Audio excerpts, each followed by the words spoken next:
कुछ मिलने वाला नहीं, चूंकि मेरी जिंदगी बहुत मुश्किल होने वाली है, इससे बेहतर ये है कि मैं $10 मिलियन ले लूं। तो मुझे बताइए कि क्या उसके लिए ये एक बुरी डील है? बल्कि वो चाहेगी कि ऐसी ही कोई डील मिल जाए, और ऐसा दुनिया भर में आज हमें हर जगह हम देखने को मिलता है या होता है। तो अगर खुदा की अदालत में वो लोग खड़े हैं कि जब उनके अपने आमाल खुलेंगे तो हो सकता है कि जहन्नम में चले जाएं, और अल्लाह ये कह रहा है कि जहन्नम के बजाय मैं तुमको जन्नत में भेजूंगा अगर तुम माफ कर दो, और वो माफ कर दें, तो जाहिर सी बात है कि फिर वो जिसको माफ कर दिया गया वो भी जन्नत में जाएगा, और जो माफ करने वाले हैं वो भी जन्नत में जाएंगे। तो इससे बेहतर तो कोई डील उनके लिए हो नहीं सकती ना। वो अपने इरादे और फ्री विल से उसको माफ कर दें, या अल्लाह ताला उनके दिलों को फेर दे, ऐसे भी तो हो सकता है। बहुत सारी चीजें मुमकिन है, बिल्कुल। लेकिन ये मैंने आपको बताया कि या तो सजा या फिर जजा, ये दो ही ऑप्शन है, तीसरा कोई ऑप्शन नहीं है। ठीक है जनाब। चले, सवाल तो हो रहे हैं लेकिन बाद में बात होगी, अभी बहुत सारे लोग आपने लेने हैं, तो इंशाल्लाह। Thank you very much, appreciate it. Allah Hafiz. You welcome. अच्छा जी, हमारे साथ कई सारे लोग हैं। आसिम इफ्तिखार साहब कहाँ चले गए हैं? आप अपना अगर वो लगा लें लोगो, तो उससे जरा सा आसानी हो जाएगी। मुझे लगता है इनको भी वही ग्लिच हो गया जो अभी मुझे हुआ था, इनको अब हम आवाज नहीं आएगी शायद, आई गेस। अच्छा, मेरा लोगो चला गया क्या? लोगो चला गया आपका? जी चला। लोग बहुत सारे लोग लोगो ले गए। तहम्मुल नहीं कर पाता स्ट्रीम यार्ड हजरत। जी जी। अच्छा जी, हमारे साथ हैं अबू शाकिर साहब। आज भी इस्लाम हमारी इस्लाह करने आए होंगे। नहीं, आज सलाह नहीं, आज मैं इफ्साद के लिए आए हैं। भैया तो इस्लाह होगी या इफ्साद होगा? नहीं मुफ्ती साहब, मैं साइड ट्रैक नहीं जाना चाहता, फिर आप टाइम की दिक्कत से मुझे धक्के मार के बाहर निकाल देते हैं। नहीं धक्के मारेंगे आप। नहीं भाई, पूरी बात सुनकर जवाब देने के बाद ही भेजा जाता है। मुफ्ती साहब, आज मैं जो मुल्हद और मुर्तद जो बड़ा इतराज करते हैं कुरान के ऊपर, मैं आज आपके सामने उस एतराज को लेके आया हूँ आपके सामने, और उस एतराज के सामने मैं एक दावा भी करूंगा। 30 सेकंड की मैं एक स्टेटमेंट जारी करूंगा, स्टेटमेंट के बाद मैं एक दावा करूंगा। उस दावे को बैकअप करने के लिए मैं, सुन लीजिए पूरी बात, मैं उस दावे के लिए मैं आपके सामने 3 पीसेस ऑफ एविडेंस अपने सामने पेश करूंगा, तो फिर आप उस पर कमेंट करेंगे। यानी आज की स्ट्रीम सिर्फ आप ही के साथ होनी है, ये चाह रहे हैं आप? पूरा टाइम इन्हीं का ही भाई। ये आप पे है। नहीं मैंने तो 2 मिनट में मैं खत्म हो जाना है, बाकी आप पे है। आप कितना 2 मिनट में खत्म हो जाना है? चलिए 2 मिनट दिए आपको, शुरू हो जाए। Your time starts now.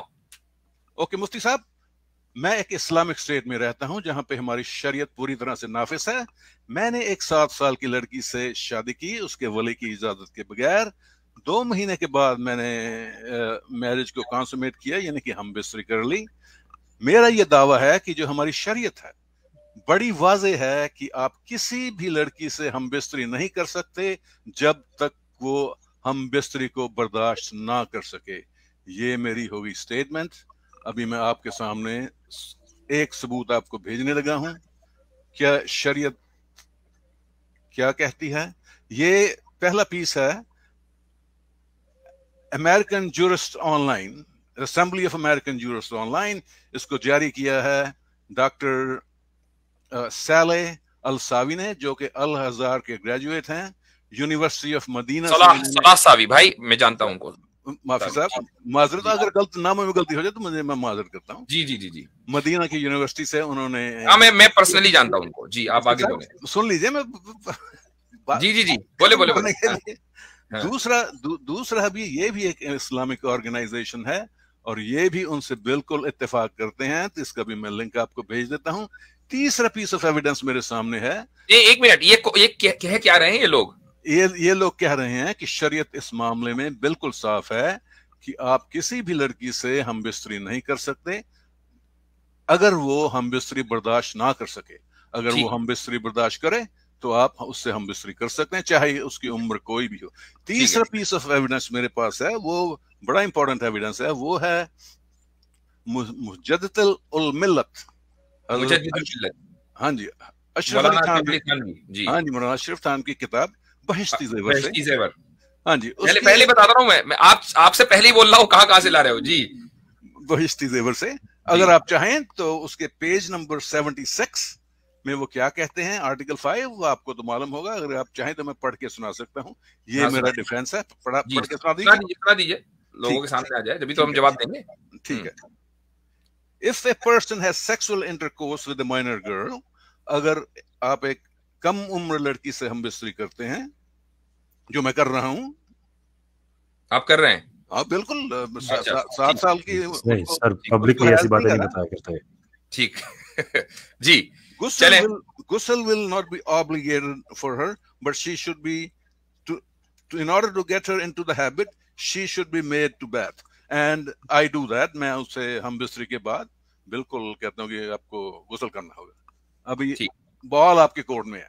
अच्छा, तो अब इसमें एतराज क्या है? बॉल तो आगे मेरे कोर्ट में, जवाब मतलब एतराज बताए ना इसमें क्या है। मैं मुफ्ती साहब, मैं तो कहता हूं मैंने कुछ नहीं किया। अगर आप कहते हैं मैंने गलती की तो मैं आपके सामने हूं।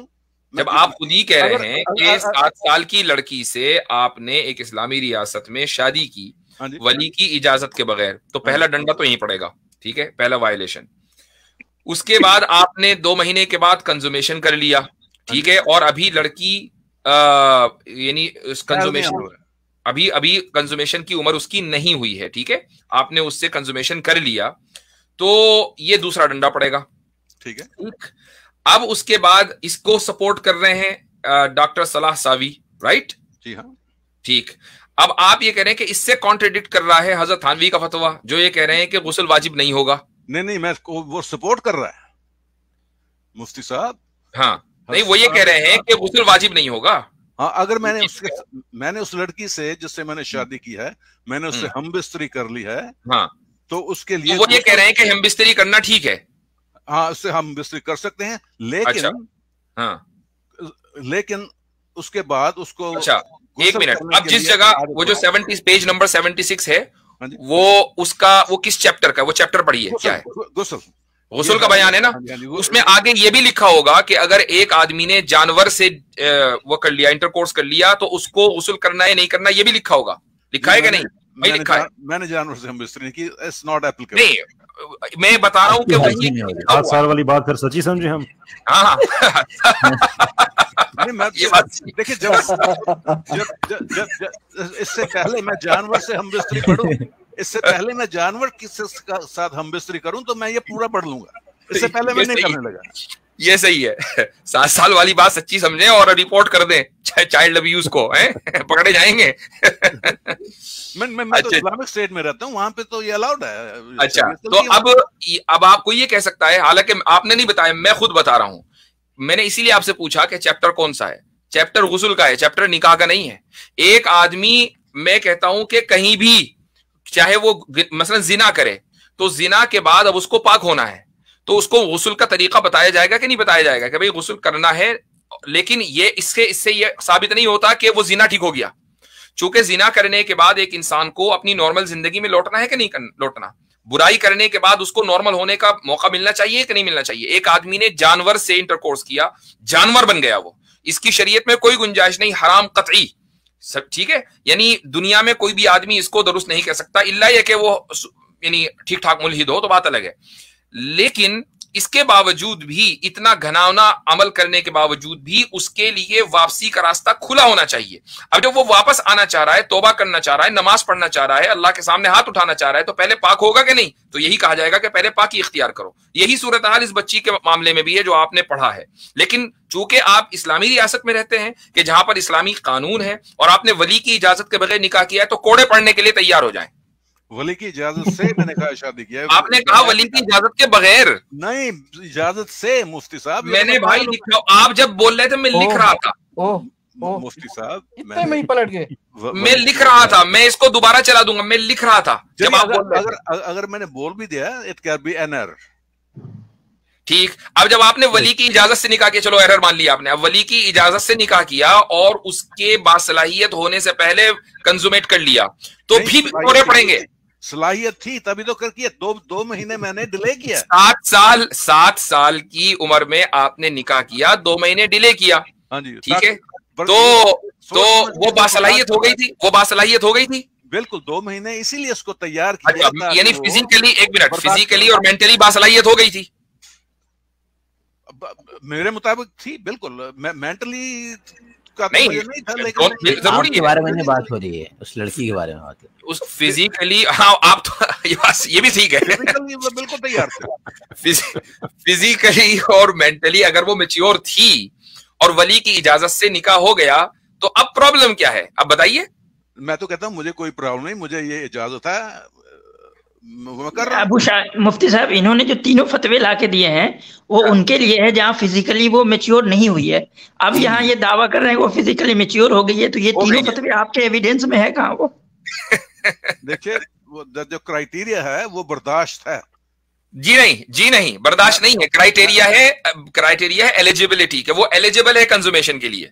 कुरान ने जो लफ्ज इस्तेमाल किया है वो है सूरह निसा में। मैं आपको पढ़ के सुना देता हूँ। सूरह निसा में जो मैं क्राइटेरिया आपको बता रहा हूँ वो ये कि हत्ता इज़ा बलगुन निकाह, के जब वो निकाह की उम्र को पहुंच जाएं, एलिजिबल हो जाएं, मुफ्ती साहब तो ये कुरान का क्राइटेरिया है। मैं पढ़ के सुना देता हूँ ना जी। उसमें एक conclusion, the fact that it is permissible to marry a minor girl does not imply that it is permissible to have intercourse with her.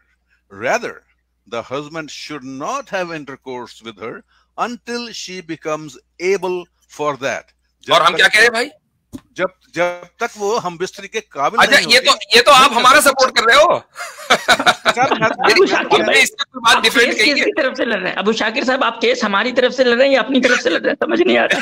पहले अपना पाला डिसाइड कर ले कि बॉल इधर मारनी है कि हमारी तरफ से मुरीदों को मारनी है। मैं काम करता हूँ, मैं आज थोड़ा चला जाता हूँ, मेरे बदले ये पैनलिस्ट बन जाते हैं। मेरी 7 साल की लड़की जिससे मेरी शादी हुई है वो काबिल है, आप साबित करें कि वो नहीं काबिल। भाई ठीक है, तो काबिल है तो करें, हमें क्या मसला है? काबिल है तो ठीक है, नहीं मसला ना। मैं कहना चाहता हूँ तो हमारा मेरी कॉन्वर्सेशन इससे ज्यादा तो है ही नहीं आपके साथ।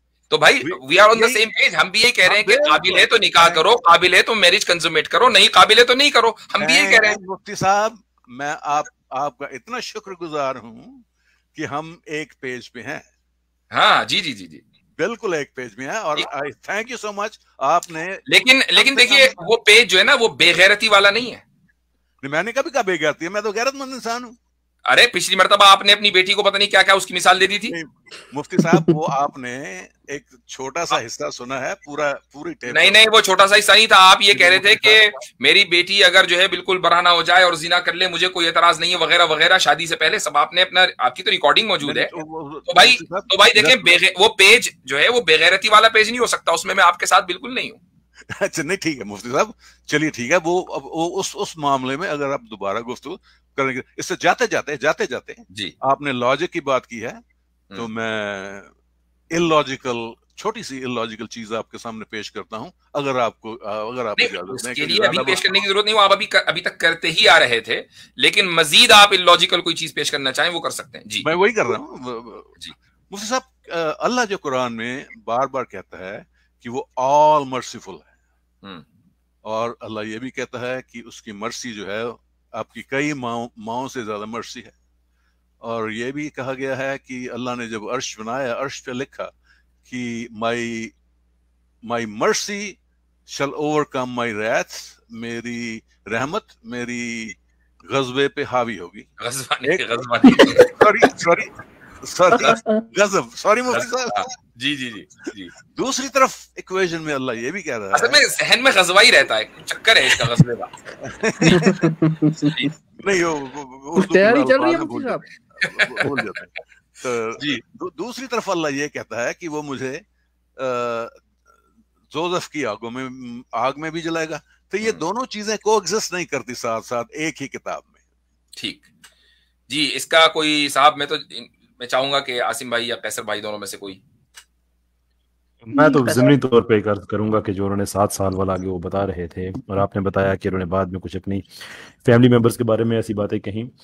मेरे साथ भी एक्सट्रीम में एक दफ़ा ये कह रहे थे कि इनमें और मच्छर में कोई फ़र्क नहीं है। तो मैं सोच रहा था कि इतनी मेंटल मेच्योरिटी वाले आदमी के साथ कोई 7 साल की बच्ची ही शादी कर सकती है, कोई पुख्ता पायदार जहन की औरत तो ये रिस्क नहीं लेगी। अच्छा, और फिर कंजर्वेशन ऑफ मैरिज पॉसिबल नहीं है एक मच्छर और एक इंसान के दरमियान, इल्ला ये कि वो उस इंसान का खून चूस ले।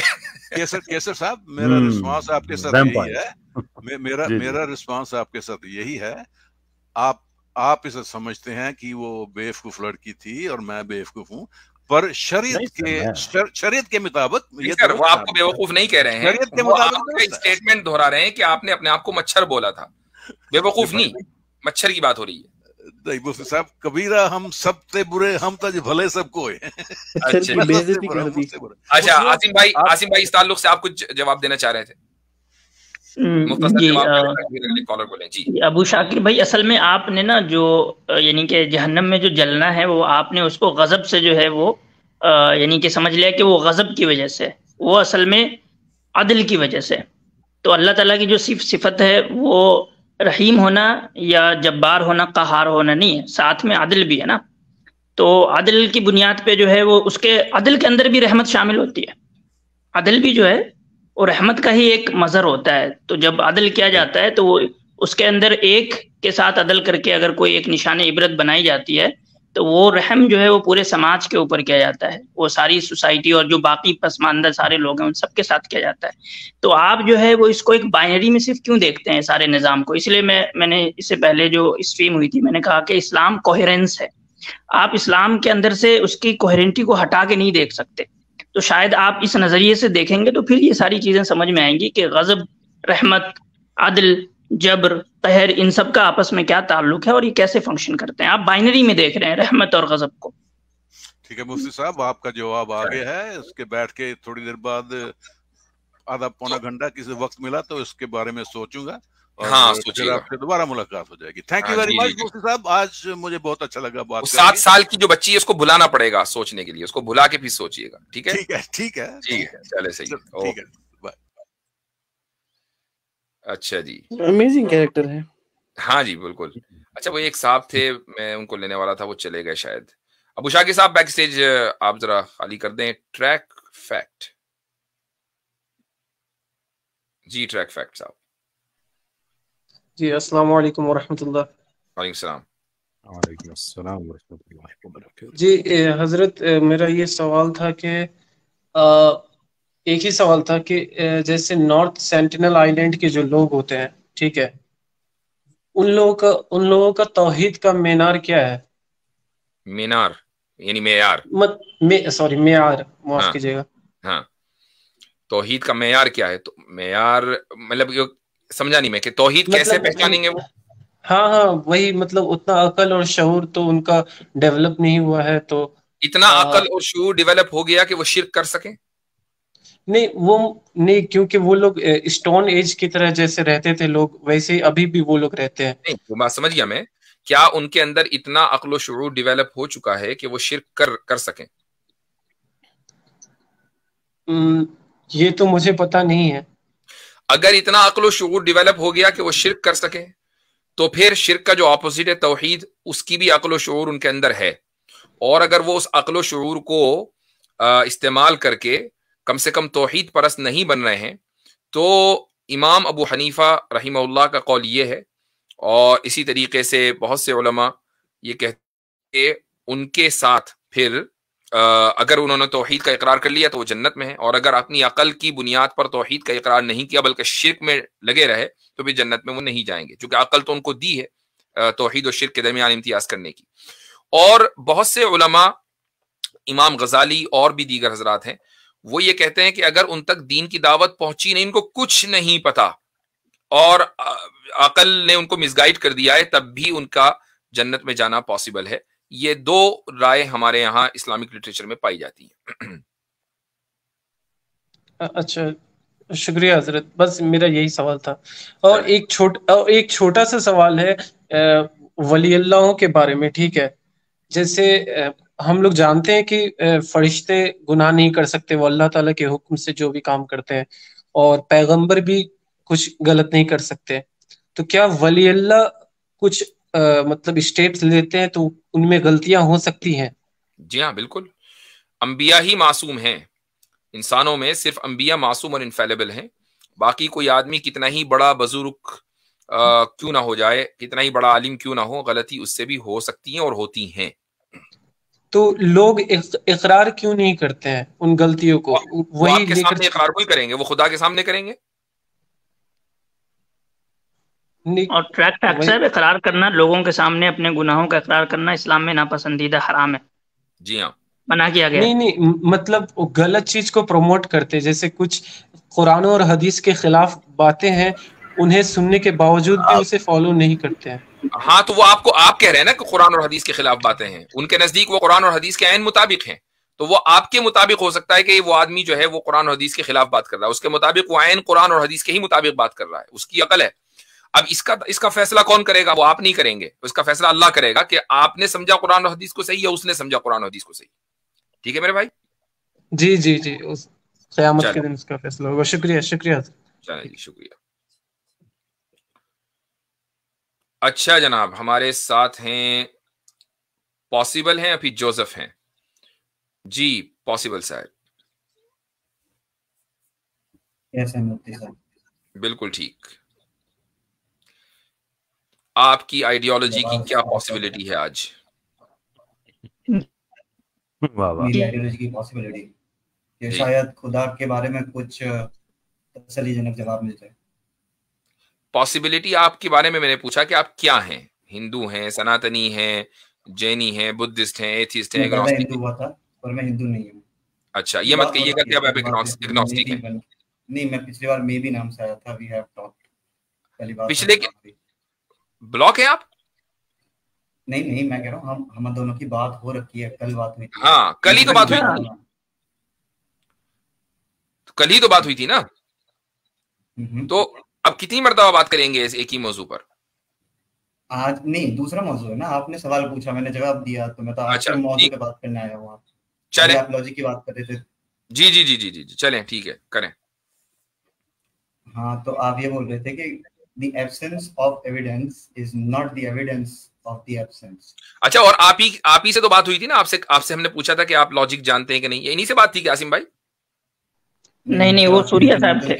वो सूर्या, जी जी। अच्छा, आप तो खिचड़ी वाले हैं। ठीक है ठीक है ठीक है, घी वाले। आप वो हैं कि जो हमारी रसोई से खिचड़ी लेकर हमें ही खिलाने चले थे, और उसके बाद आपको फिर हमने स्ट्रीम से बाहर कर दिया था।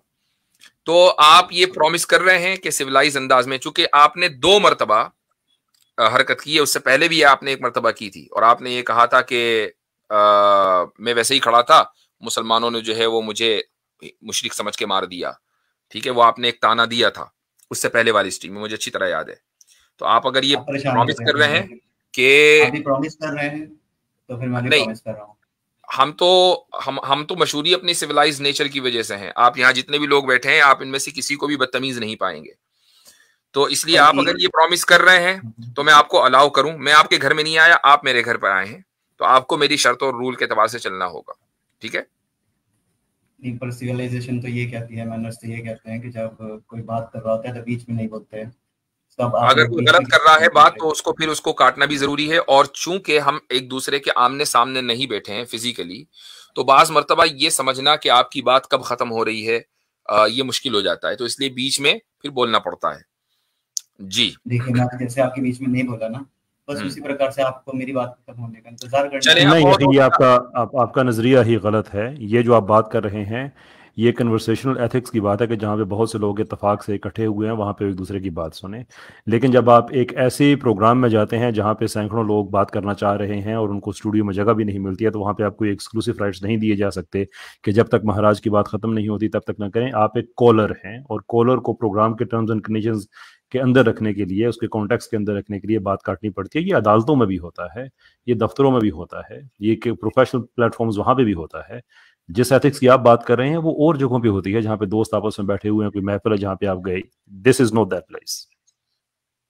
सर अभी आप लगभग 35 सेकंड तक बात की है, मैंने बीच में बिल्कुल भी इंटरप्ट नहीं। आपको सर बोलने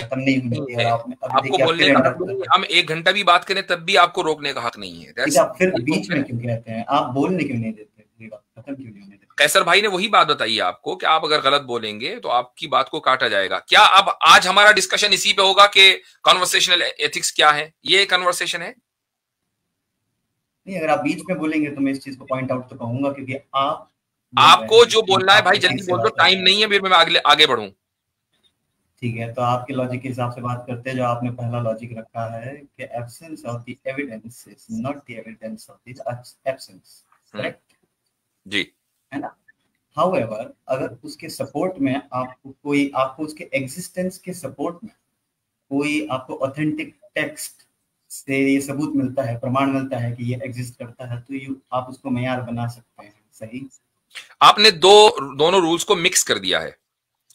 वो इस तरीके से कि पहला जो रूल है वो है no evidence is not the evidence of absence. आपके पास एविडेंस नहीं है, इसका मतलब ये नहीं है कि वो चीज मौजूद नहीं है। Rule number 2, a possible existence supported by an authentic evidence, textual evidence specially, must exist, या डेफिनेटिव रैशनल एविडेंस, उसको भी ऐड कर लीजिए आप रूल नंबर 2 में।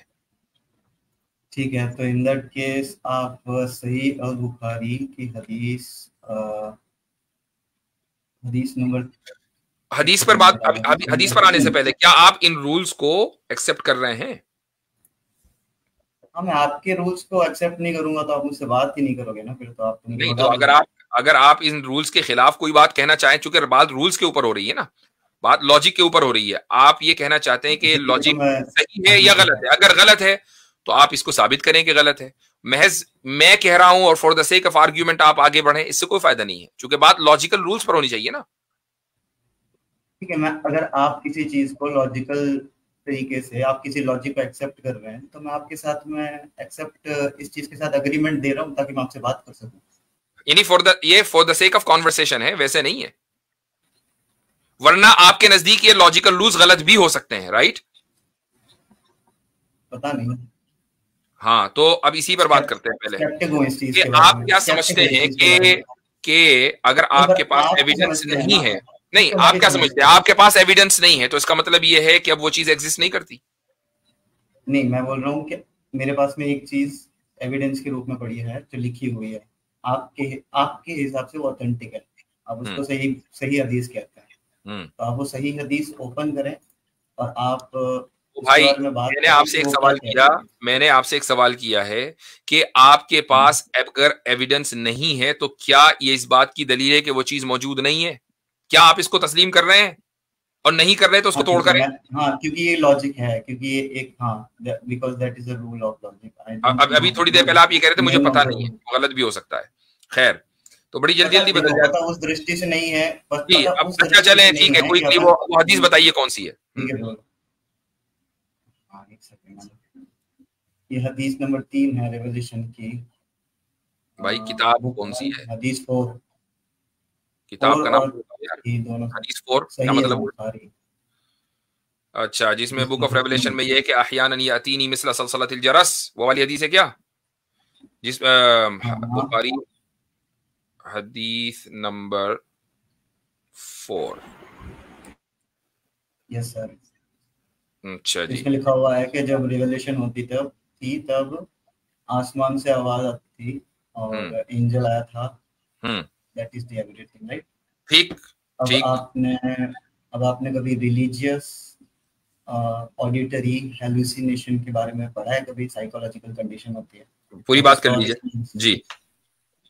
हाँ, तो अभी यहाँ पे आपके ऑथेंटिक टेक्स्ट के अंदर ये लिखा हुआ है कि सर को, प्रॉफिट को, एक किस्म का इवेंट होता था उनके साथ में, जो कि आज के दौर में जब साइकोलॉजी इतनी डेवलप हो चुकी है तो उसमें उसको एक मेंटली सिकनेस, इलनेस बताई जा रही है। डेफिनेटिवली तो वो, हाँ बिल्कुल, उसमें ये आपने दावा ये गढ़ दिया है, या आपने दावा गढ़ दिया है कि जिसके साथ भी ये एक्सपीरियंस होगा अक्रॉस स्पेस एंड टाइम उसको मेंटल डिसऑर्डर ही कहा जाएगा डेफिनेटिवली। ये आपने गढ़ दिया? मैंने गढ़ा नहीं, गढ़ा है जो कह रहा है, मैं वो कह रहा हूँ आपको, साइकोलॉजी जो कह रही है। कैसर भाई, क्या बात मैंने सही कही? ये गढ़ा हुआ है या नहीं? आप बात नहीं कर पाएंगे, जरूरत पड़ेगी। मैं अपनी बात की इंडोर्स करवा रहा हूँ कैसर भाई से। आसिम भाई भी मौजूद है। बिल्कुल ये साइकोलॉजी का भी बेड़ा गर्क कर रहे हैं पॉसिबली सर। क्योंकि आप किसी भी चीज के बारे में देखिए, मेंटल डिसऑर्डर को आप किस तरीके से जांचते हैं? मेंटल डिसऑर्डर को जांचने का एक पूरा मैकेनिज्म, पूरा एक प्रोसीजर है कि जिसके बारे में आप बात कर रहे हैं वो आपके सामने मौजूद हो, साइकाइट्रिस्ट हो, एक साइकोलॉजिस्ट हो, वो उसकी मेंटल उसके दिमाग का इवैल्यूएशन करे, तब जाकर आप किसी के बारे में ये कह सकते हैं। और भी पूरा एक प्रोसीजर है, तब जाकर आप ये कह सकते हैं कि हाँ भाई इसको एक मेंटल डिसऑर्डर है। एक आदमी जिसको आपने देखा नहीं है, एक आदमी जिसको आपने देखा नहीं है, आप उसके बारे में पॉसिबिलिटी का तो इजहार कर सकते हैं कि हाँ पॉसिबल है, वो आपकी नजदीक होगी पॉसिबिलिटी, लेकिन आप डेफिनेटिव एविडेंस नहीं दे सकते उसके मेंटल डिसऑर्डर पर। वो दीजिए, मुझे डेफिनेटिव एविडेंस चाहिए। तो चलो पॉसिबिलिटी तो है ना कि